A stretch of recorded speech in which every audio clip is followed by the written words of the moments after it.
We noted U.S. State Department spokesperson Ned Price said U.S. is concerned about Russian attacks on Ukrainian infrastructure, which caused civilian casualties. However, China has yet to state its position explicitly. How do you see such criticism? 人的生命是宝贵的。 Human lives are precious. Civilian casualties under all circumstances are heart-wrenching and lamentable. China has all along called for every effort to avoid civilian casualties. We still remember that in March 1919, the US led NATO without the mandate of the Security Council flagrantly unleashed a ruthless bombing against the Federal Republic of Yugoslavia for 78 days, killing at least 2,500 innocent civilians and injuring around 10,000 people, most of whom civilians. Over the past 2 decades or so, the U.S.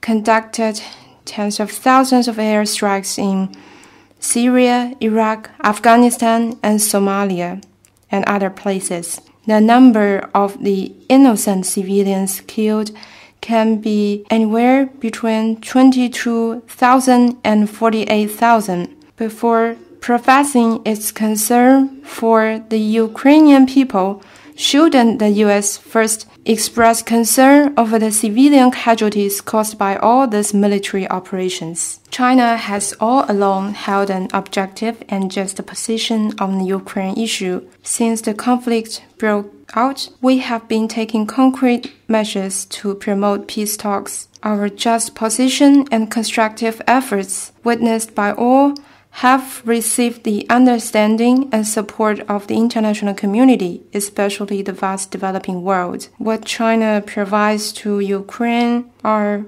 much needed humanitarian supplies such as food, baby formula, sleeping bags, quilts, and damp-proof mats. What the U.S. provides to Ukraine are lethal weapons. On March 16, the U.S.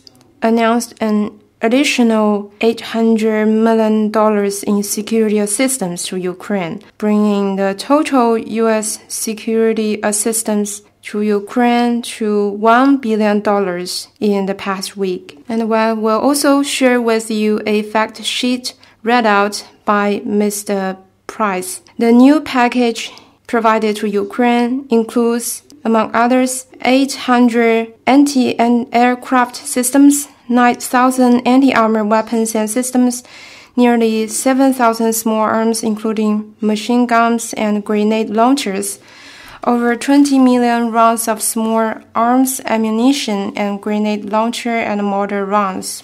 Will the latest U.S. assistance of weapons bring stability and security to Ukraine, or will it cause more civilian casualties in that country? Which do the civilians in Ukraine need more, food and sleeping bags, or machine guns and mortar rounds? It won't be difficult for anyone with rationality and common sense to make the right judgment.